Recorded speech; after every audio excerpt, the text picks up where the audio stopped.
আমাদেরকে গালি দেয় মৌলবাদী বলে। দেশকে কোনো চরমপন্থা বা মৌলবাদের অবহেলনা যেন কোনোদিন পরিণত হতে না পারে। আমাদের সঙ্গে মৌলবাদের কোনো সম্পর্ক নেই, আমরা ধর্মান্ধতায় বিশ্বাস করি না। আমার নবীরে কাফিরেরা যেমনি গালি দিত, এই যুগে আমাদেরকেও গালি দেয় এমন কিছু লোক আছে না নাই? আমার নবীকে গালি দিত গণক, জাদুকর, এরপর গালি দিত পাগল, নির্বংশ বলে, আর আমাদেরকে গালি দেয় মৌলবাদী বলে, আমাদেরকে গালি দেয় রাজাকার বলে।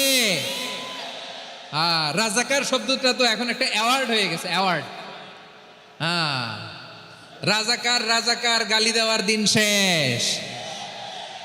কি দিন আসলো, সুবহানাল্লাহ কইবেন না? পরিস্থিতি পাল্টে দিতে আল্লাহর সময় লাগে না, চিল্লায় বলেন ঠিক কি না? আমাদেরকে বলে মৌলবাদী।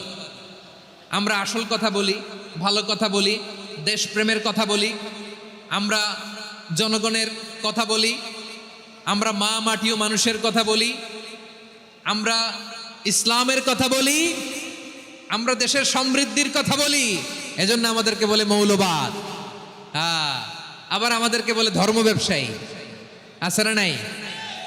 আমরা ধর্মের সত্য কথা প্রচার করি, যেটা দেশের ভালো, জনগণের ভালো, সেটা উপস্থাপন করি, আমাদেরকে বলে ধর্ম ব্যবসায়ী। আমার প্রিয় ভাইরা, যারা ইসলামের কথা বলে, যারা কোরআনের কথা বলে, এরা ধর্ম ব্যবসায়ী নয়।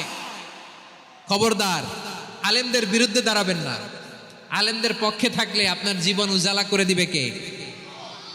কুন আলিমান আও মুতাআল্লিমান আও মুত্তাবিআন আও মুহিব্বান ওয়ালা তাকুনিল খামিস ফাতাহলিক। হয় আলেম হও, নয় আলেমের ছাত্র হও, নয় আলেমকে মহাব্বত করো, নয় আলেমকে সাপোর্ট করো। এই চারটা করো, 5 নাম্বার হয়েও না, আলেম বিদ্বেষী হয়েও না, তাহলে দুনিয়াও শেষ, আখিরাতও শেষ। খবরদার, নিজেকে ইসলামের বিরুদ্ধে দাঁড় করাবেন না। এদেশের আসল পরিচয় ইসলাম। Struggling to turn